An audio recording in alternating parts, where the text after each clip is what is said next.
The Veldt is the result of giving myself a word association test. I've often done this over the years. I've realized that I have pockets of information, moments of truth put away in my head somewhere, and I want to bring them out into the light. And the best way to do that is to surprise yourself. So you experiment.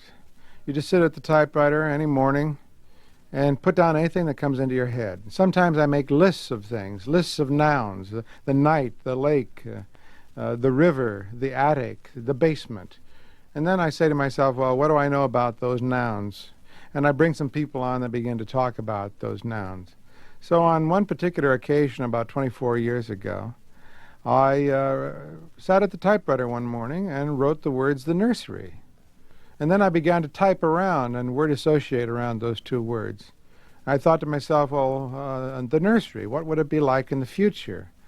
Or in the past, for that matter. What have nurseries in the past been like? Or the present, what are they like?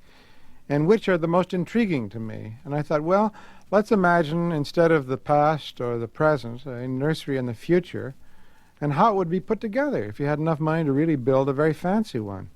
It would have wall-to-wall television or motion pictures in each wall and in the ceiling.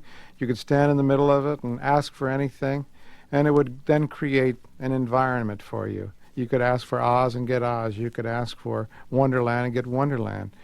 So once I got that concept, and I was typing like crazy after doing those two words, I then thought, well, I better bring some characters on and have them interact with each other about these two words that I've just written down.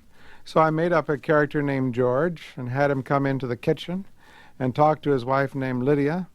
And by gosh, they walked down the hall, and there was the nursery, and there was the Veldt, and 2 hours later, the story was finished, and here it is.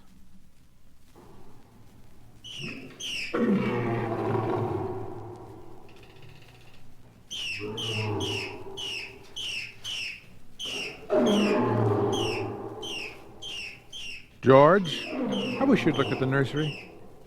What's wrong with it? I don't know. Well then, I just want you to look at it, is all, or call a psychologist in to look at it. What would a psychologist want with a nursery? You know very well what he'd want. His wife paused in the middle of the kitchen and watched the stove busy humming to itself, making supper for 4. It's just that the nursery is different now than it was. All right, let's have a look. They walked down the hall of their soundproofed Happy Life home, which had cost them $30,000 installed, this house which clothed and fed and rocked them to sleep and played and sang and was good to them. Their approach sensitized a switch somewhere, and the nursery light flicked on when they came within 10 feet of it. Similarly, behind them in the halls, lights went on and off as they left them behind with a soft automaticity. Well, said George Hadley. They stood on the thatched floor of the nursery. It was 40 feet across by 40 feet long and 30 feet high. It had cost half again as much as the rest of the house. But nothing's too good for our children, George had said. The nursery was silent. It was empty as a jungle glade at hot high noon. The walls were blank and two-dimensional. Now, as George and Lydia Hadley stood in the center of the room, the walls began to purr and recede into crystalline distance, it seemed, and presently an African Veldt appeared in 3 dimensions on all sides, in color, reproduced to the final pebble and bit of straw. The ceiling above them became a deep sky with a hot yellow sun. George Hadley felt the perspiration start on his brow. Let's get out of this sun, he said. This is a little too real. But I don't see anything wrong. Wait a moment. You'll see, said his wife. Now the hidden odoraphonics were beginning to blow a wind of odor at the two people in the middle of the baked veldt land. The hot straw smell of lion grass, the cool green smell of the hidden waterhole, the great rusty smell of animals, the smell of dust like a red paprika in the hot air. And now the sounds, the thump of distant antelope feet on grassy sod, the papery rustling of vultures. A shadow passed through the sky. The shadow flickered on George Hadley's upturned, sweating face. Filthy creatures, he heard his wife say. The vultures? You see, there are the lions far over, that way. Now they're on their way to the waterhole. They've just been eating, said Lydia. I don't know what. Some animal. George Hadley put his hand up to shield off the burning light from his squinted eyes. A zebra or a baby giraffe, maybe. Are you sure? His wife sounded peculiarly tense. No, it's a little late to be sure, he said, amused. Nothing over there I can see but clean bone, and the vultures dropping for what's left. Did you hear that scream? She asked. No. About a minute ago? Sorry, no. The lions were coming, and again George Hadley was filled with admiration for the mechanical genius who had conceived this room.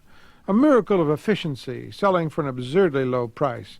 Every home should have one. Oh, occasionally they frightened you with their clinical accuracy, they startled you, gave you a twinge, but most of the time what fun for everyone. Not only your own son and daughter, but for yourself when you felt like a quick jaunt to a foreign land, a quick change of scenery. Well, here it was.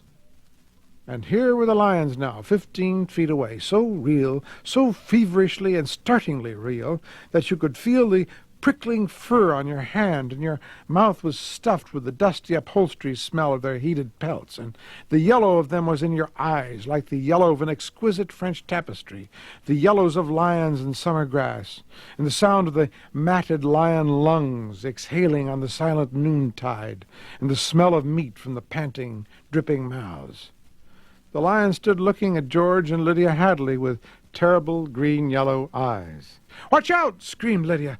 The lions came running at them. Lydia bolted and ran. Instinctively, George sprang after her outside in the hall with the door slammed. He was laughing and she was crying, and they both stood appalled at the other's reaction. "George!" "Lydia! Oh, my dear, poor, sweet Lydia! They almost got us." "Walls, Lydia. Remember, crystal walls. That's all they are. Oh, they look real, I must admit. Africa in your parlor. But it's all dimensional, super-reactionary, super-sensitive color film and mental tape film behind glass screens. It's all odorophonics and sonics, Lydia. Here's my handkerchief. I'm afraid." She came to him and put her body against him and cried steadily. "Did you see? Did you feel? It's too real. Now, Lydia, you've got to tell Wendy and Peter not to read any more on Africa." Of course, he patted her. "Promise?" "Sure. And lock the nursery for a few days until I get my nerves settled. You know how difficult Peter is about that. When I punished him a month ago by locking the nursery for even a few hours, the tantrum he threw. And Wendy, too. They live for the nursery. It's got to be locked. That's all there is to it." "All right." Reluctantly, he locked the huge door. "You've been working too hard. You need a rest." I don't know, she said, blowing her nose, sitting down in a chair that immediately began to rock and comfort her. "Maybe I don't have enough to do. Maybe I have time to think too much. Why don't we shut the whole house off for a few days and take a vacation?" "You mean you want to fry my eggs for me?" "Yes," she nodded. "And darn my socks?" "Yes." A frantic, watery-eyed nodding. "And sweep the house?" "Yes, yes, oh, yes." "But I thought that's why we bought this house, so we wouldn't have to do anything." "That's just it. I feel like I don't belong here. The house is wife and mother now, and nursemaid. Can I compete with an African Veldt? Can I give a bath and scrub the children as efficiently or quickly as the automatic scrub bath can? I cannot. And it just isn't me. It's you. You've been awfully nervous lately." "I suppose I've been smoking too much." "You look as if you didn't know what to do with yourself in this house either. You smoke a little more every morning and drink a little more every afternoon and need a little more sedative every night. You're beginning to feel unnecessary, too." "Am I?" He paused and tried to feel into himself to see what was really there. "Oh, George." She looked beyond him at the nursery door. "Those lions can't get out of there, can they?" He looked at the door and saw it tremble, as if something had jumped against it from the other side. "Of course not," he said. At dinner they ate alone, for Wendy and Peter were at a special plastic carnival across town and had televised home to say they'd be late to go ahead eating. So George Hadley, bemused, sat watching the dining room table produce warm dishes of food from its mechanical interior. "We forgot the ketchup," he said. "Sorry," said a small voice within the table, and ketchup appeared. As for the nursery, thought George Hadley, it won't hurt for the children to be locked out of it for a while. Too much of anything isn't good for anyone. And it was clearly indicated that the children had been spending a little too much time on Africa. That sun, he could feel it on his neck, still, like a hot paw.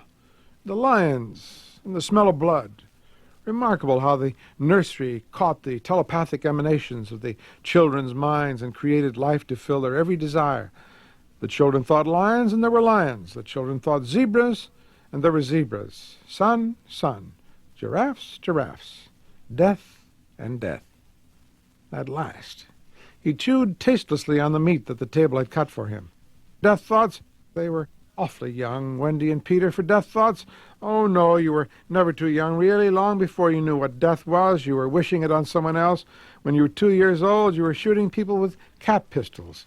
But this, the long, hot African veldt, the awful death in the jaws of a lion, and repeated again and again. Where are you going? He didn't answer Lydia.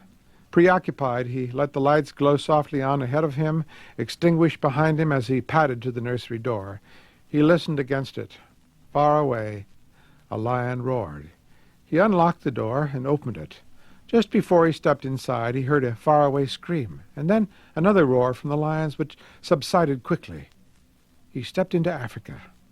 How many times in the last year had he opened the door and found Wonderland, Alice, the Mock Turtle, or Aladdin and his magical lamp, or Jack Pumpkinhead of Oz, or Dr. Dolittle, or the cow jumping over a very real-appearing moon, all the delightful contraptions of a make-believe world.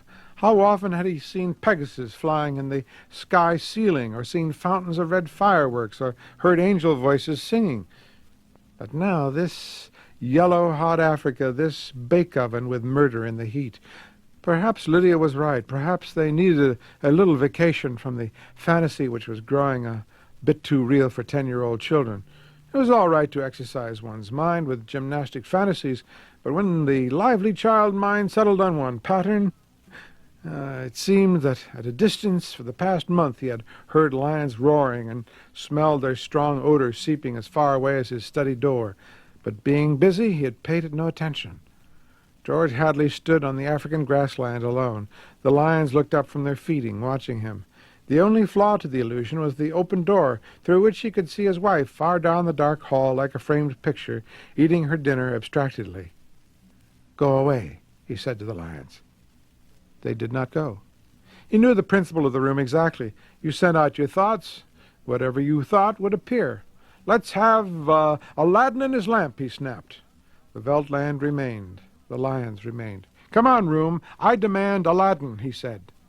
Nothing happened. The lions mumbled in their baked pelts. "Aladdin!" He went back to dinner. "The fool room's out of order," he said. "It won't respond."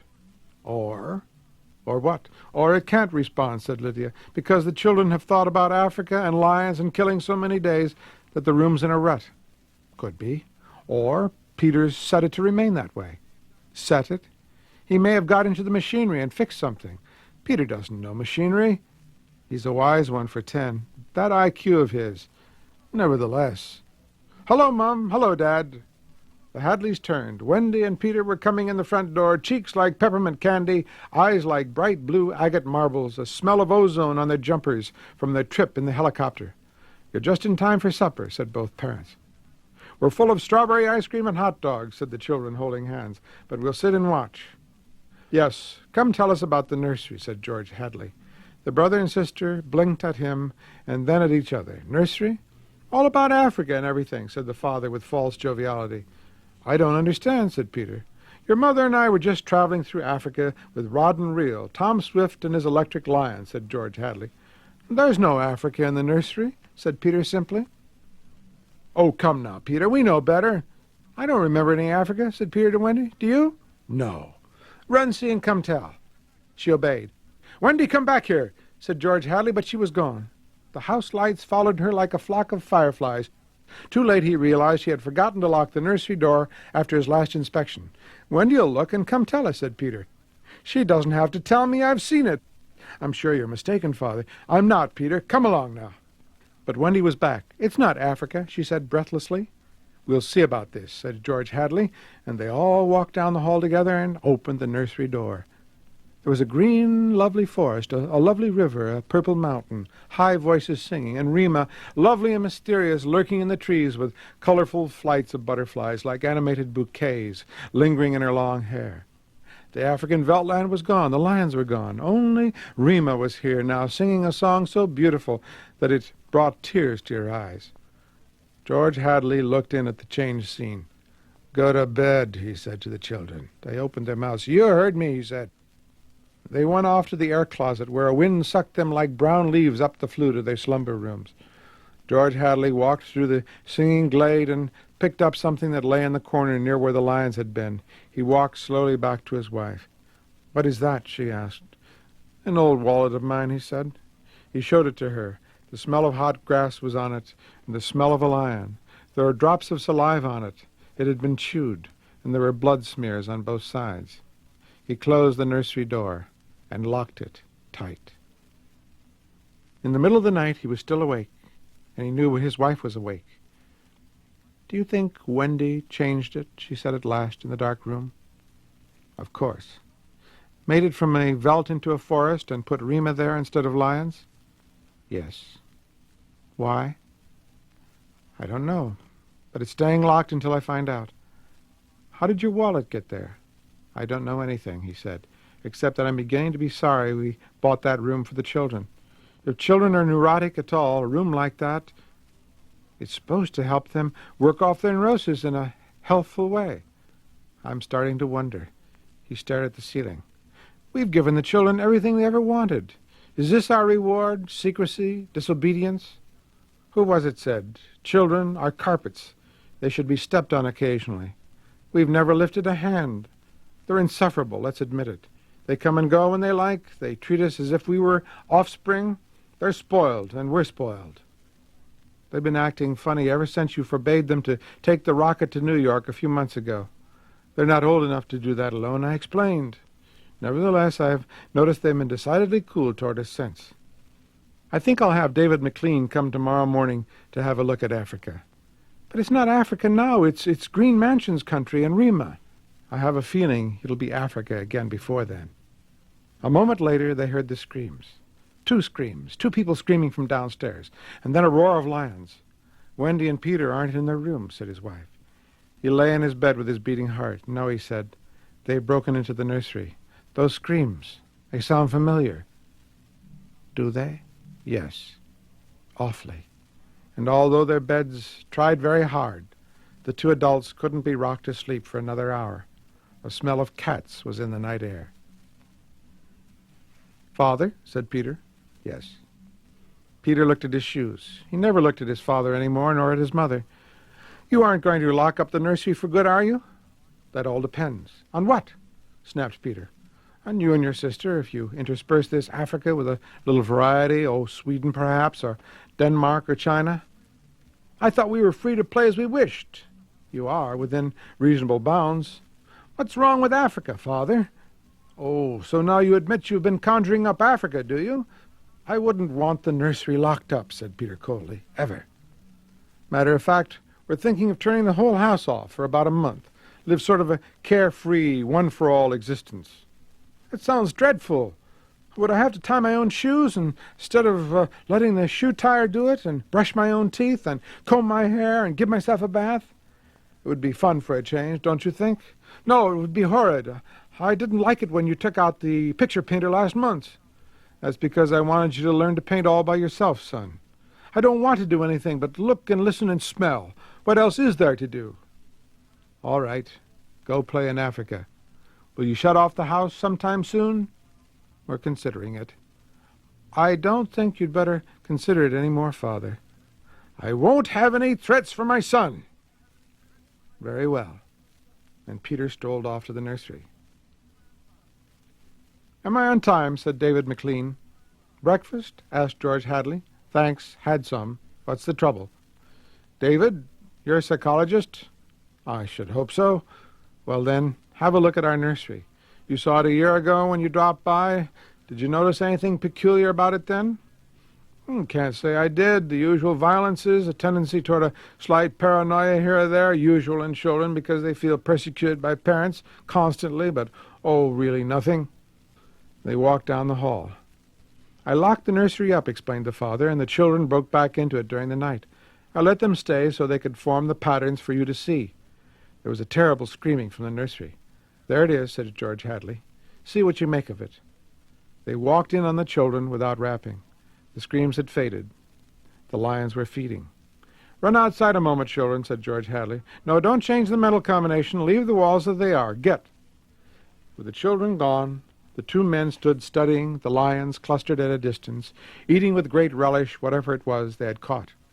"I wish I knew what it was," said George Hadley. "Sometimes I can almost see. Do you think if I brought high-powered binoculars here?" And David McLean laughed dryly. "Hardly." He turned to study all four walls. "How long has this been going on?"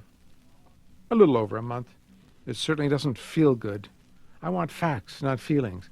"My dear George, a psychologist never saw a fact in his life. He only hears about feelings, vague things.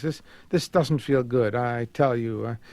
Trust my hunches and my instincts. I have a nose for something bad. This is very bad. My advice to you is to have the whole damn room torn down and your children brought to me every day during the next year for treatment. Is it that bad? I'm afraid so.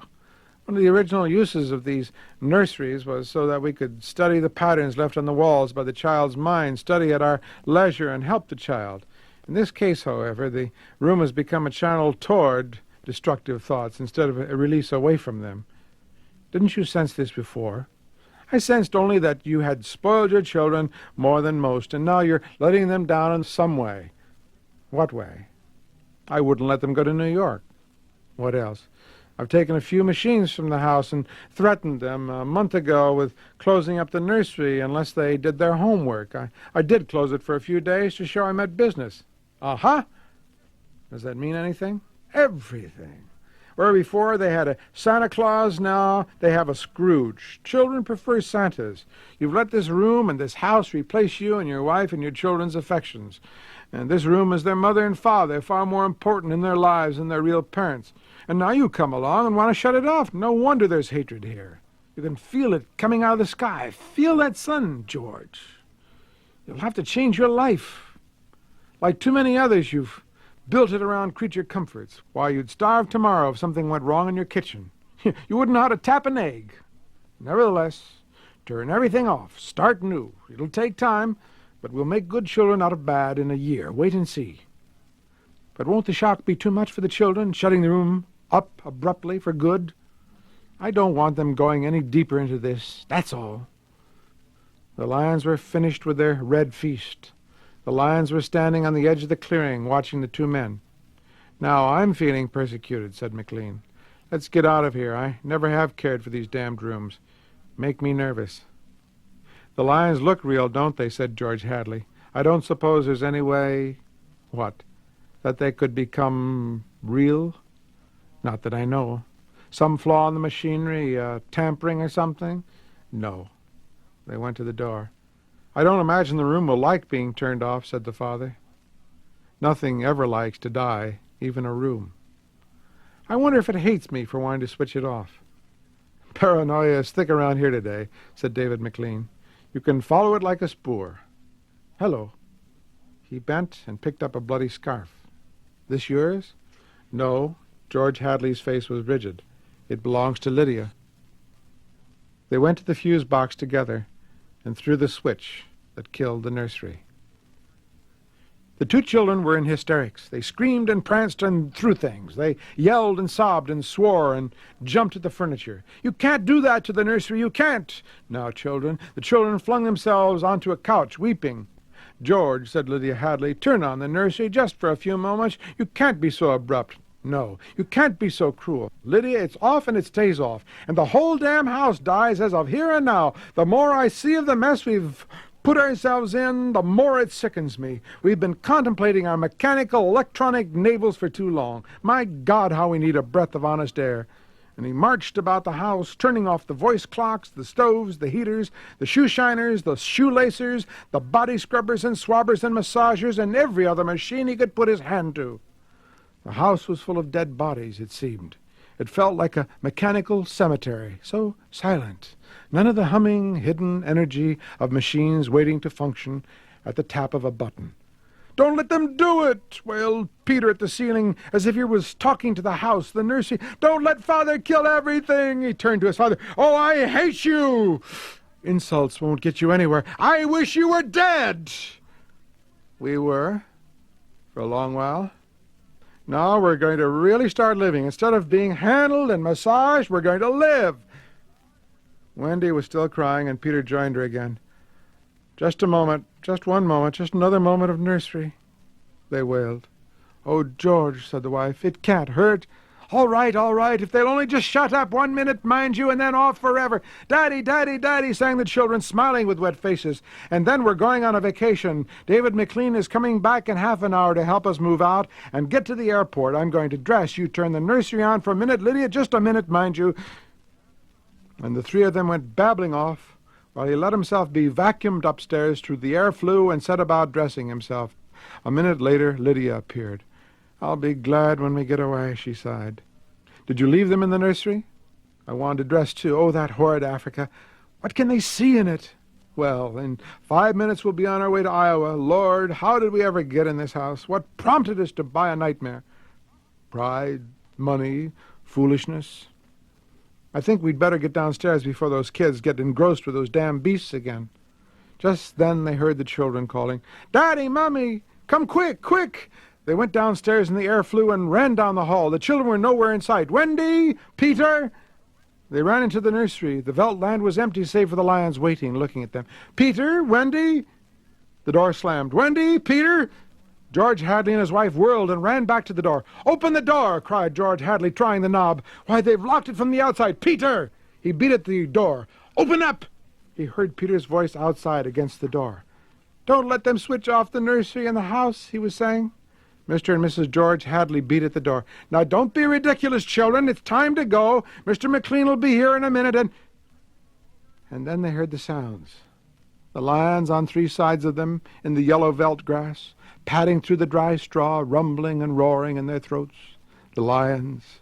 Mr. Hadley looked at his wife, and they turned and looked back at the beasts edging slowly forward, crouching, tails stiff. Mr. and Mrs. Hadley screamed. And suddenly they realized why those other screams had sounded familiar. Well, here I am, said David McLean in the nursery doorway.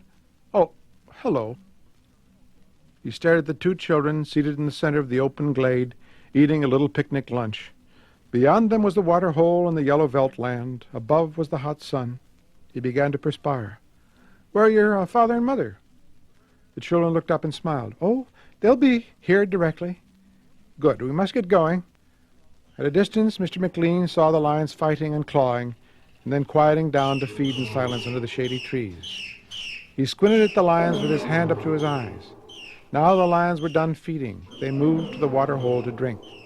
A shadow flickered over Mr. McLean's hot face. Many shadows flickered. The vultures were dropping down the blazing sky. A cup of tea? Asked Wendy in the silence.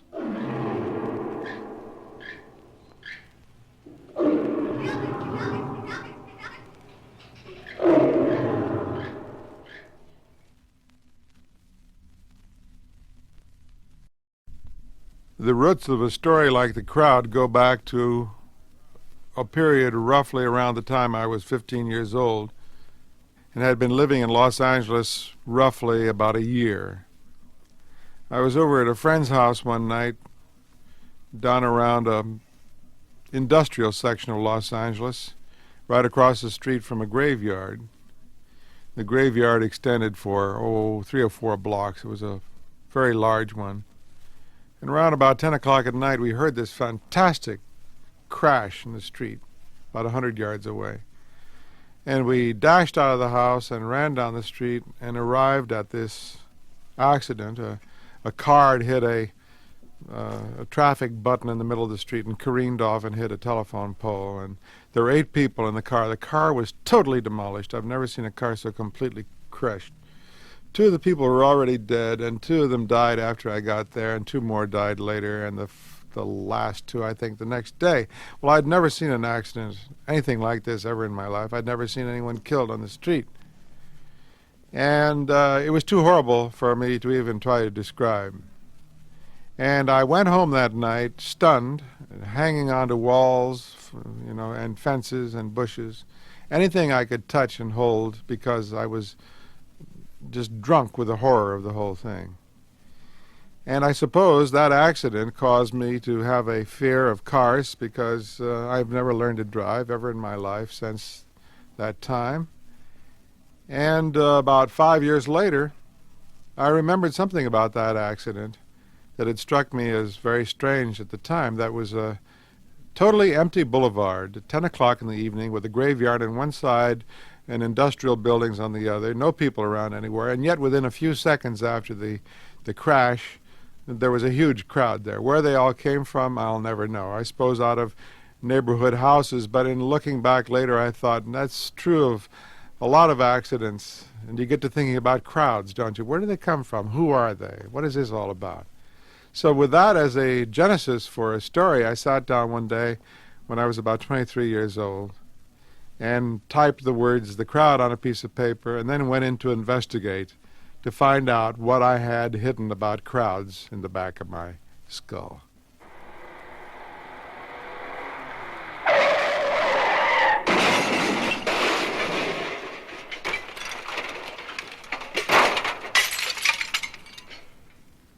Mr. Spallner put his hands over his face. There was the feeling of movement in space, the beautifully tortured scream, the impact and tumbling of the car with wall through wall, over and down like a toy, and him hurled out of it. Then silence. The crowd came running. Faintly where he lay, he heard them running.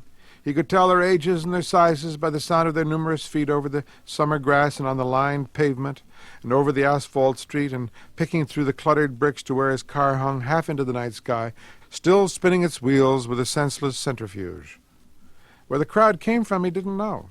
He struggled to remain aware, and then the crowd faces hemmed in upon him, hung over him like the large glowing leaves of down-bent trees.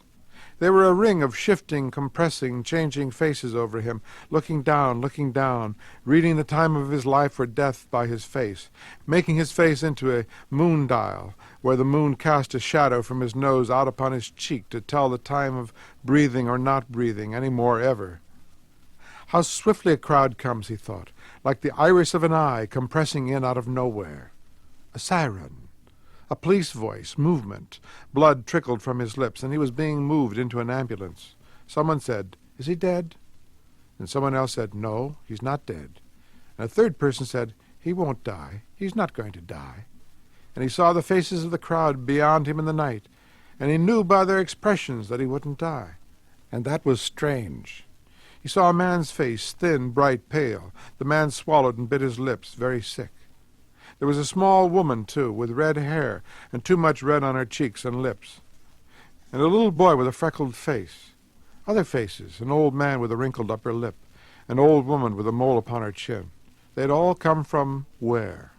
Houses, cars, alleys, from the immediate and the accident-shocked world, out of alleys and out of hotels and out of streetcars, and seemingly out of nothing they came. The crowd looked at him, and he looked back at them, and did not like them at all. There was a vast wrongness to them. He couldn't put his finger on it. They were far worse than this machine-made thing that happened to him now. The ambulance doors slammed. Through the windows he saw the crowd looking in. That crowd that always came so fast, so strangely fast, to form a circle, to peer down, to probe, to gawk, to question, to point, to disturb, to spoil the privacy of a man's agony by their frank curiosity. The ambulance drove off. He sank back, and their faces still stared into his face, even with his eyes shut. The car wheels spun in his mind for days. One wheel, four wheels, spinning, and whirring round and around. He knew it was wrong. Something wrong with the wheels and the whole accident and the running of feet and the curiosity. The crowd faces mixed and spun into the wild rotation of the wheels. He awoke. Sunlight, a hospital room, a hand taking his pulse. "How do you feel?" asked the doctor. The wheels faded away. Mr. Spallner looked around. "Fine, I guess." He tried to find words about the accident. "Doctor?" "Yes." "That crowd, was it last night?" 2 days ago. "You've been here since Thursday. You're all right, though. You're doing fine. Don't try and get up." "That crowd. Something about wheels, too. Do accidents make people, well, a little off?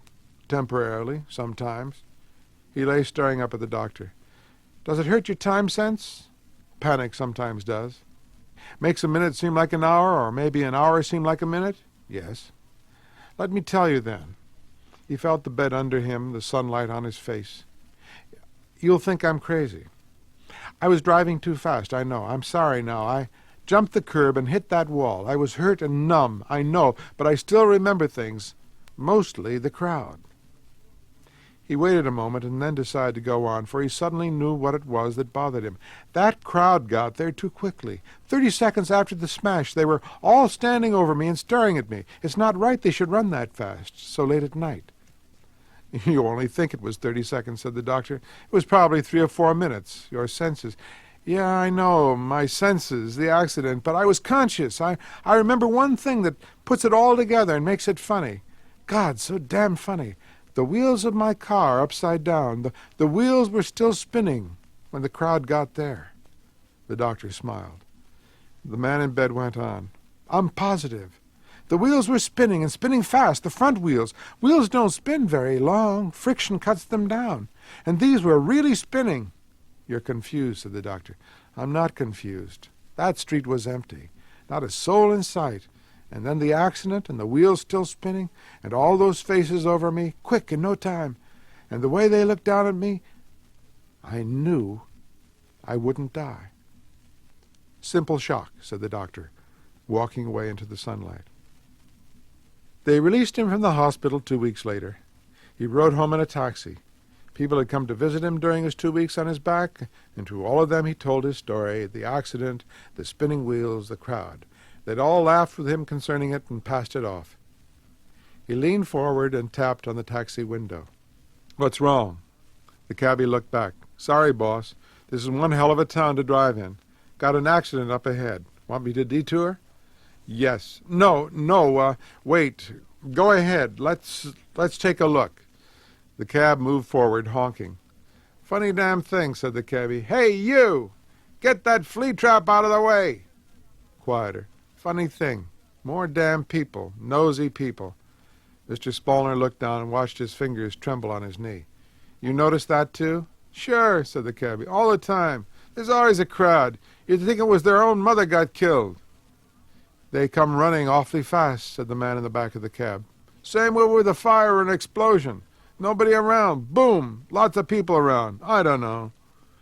Ever seen an accident? At night? The cabbie nodded. Sure. Don't make no difference. There's always a crowd. The wreck came in view. A body lay on the pavement. You knew there was a body, even if you couldn't see it, because of the crowd. The crowd with its back toward him as he sat in the rear of the cab, with its back toward him. He opened the window and almost started to yell, but he didn't have the nerve. If he yelled, they might turn around, and he was afraid to see their faces. I seem to have a penchant for accidents, he said, in his office. It was late afternoon. His friend sat across the desk from him, listening. I got out of the hospital this morning, and first thing on the way home, we detoured around a wreck. Things run in cycles, said Morgan. Let me tell you about my accident. I've heard it all. But it was funny, you must admit. I must admit. Now, how about a drink? They talked on for half an hour more. All the while they talked, at the back of Spallner's brain, a small watch ticked, a watch that never needed winding. It was the memory of a few little things, wheels and faces. At about 5:30 there was a hard metal noise in the street. Morgan nodded and looked out and down. What did I tell you? Cycles, a truck, and a cream-colored Cadillac. Yes. Spallner walked to the window. He was very cold, and as he stood there he looked at his watch, at the small minute hand. 1, 2, 3, 4, 5 seconds, people running. 8, 9, 10, 11, 12. From all over, people came running. 15, 16, 17, 18 seconds. More people, more cars, more horns blowing. Curiously distant, Spallner looked upon the scene as an explosion in reverse, the fragments of the detonation sucked back to the point of impulsion. 19, 20, 21 seconds, and the crowd was there.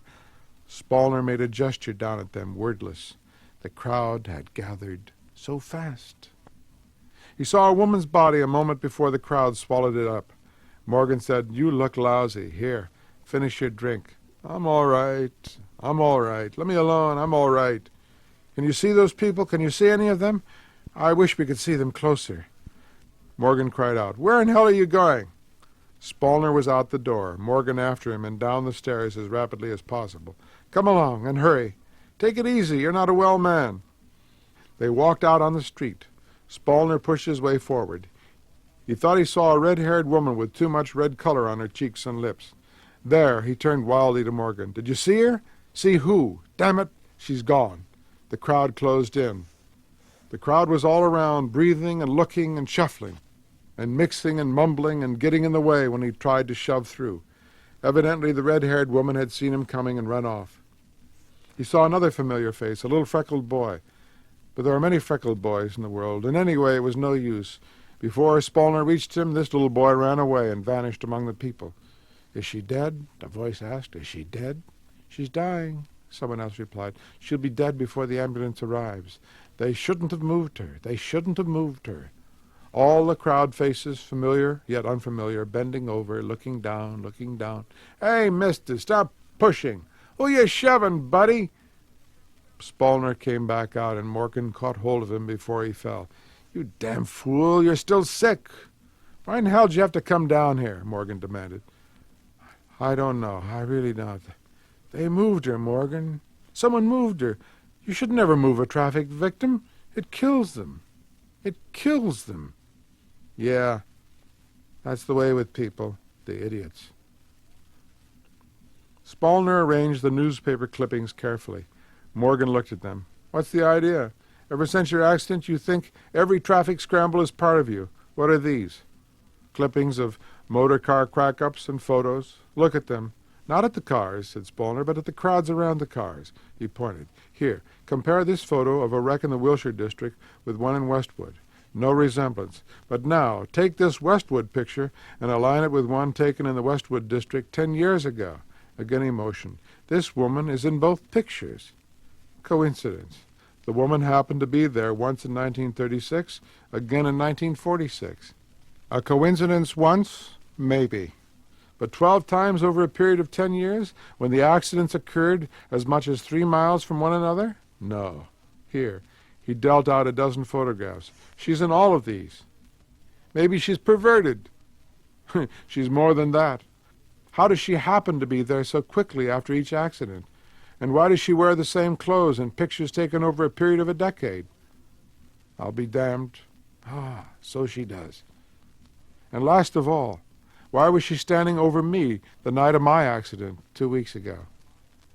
They had a drink. Morgan went over the files. "What did you do? Hire a clipping service while you were in the hospital to go back through the newspapers for you?" Spallner nodded. Morgan sipped his drink. It was getting late. The street lights were coming on in the streets below the office. "What does this all add up to?" "I don't know," said Spallner, "except that there's a universal law about accidents. Crowds gather. They always gather. And like you and me, people have wondered year after year why they gathered so quickly and how. I know the answer. Here it is." He flung the clippings down. "It frightens me. These people, mightn't they be thrill hunters, perverted sensationalists with a carnal lust for blood and morbidity?" Spallner shrugged. "Does that explain their being at all the accidents? Notice they stick to certain territories. A Brentwood accident will bring out one group, a Huntington Park another, but there's a norm for faces. A certain percentage appear at each wreck." Morgan said, "They're not all the same faces, are they?" "Naturally not. Accidents draw normal people, too, in the course of time. But these, I find, are always the first ones there." "Who are they? What do they want? You keep hinting and never telling. Good Lord, you must have some idea. You've scared yourself, and now you've got me jumping." "I've tried getting to them, but someone always trips me up. I'm always too late.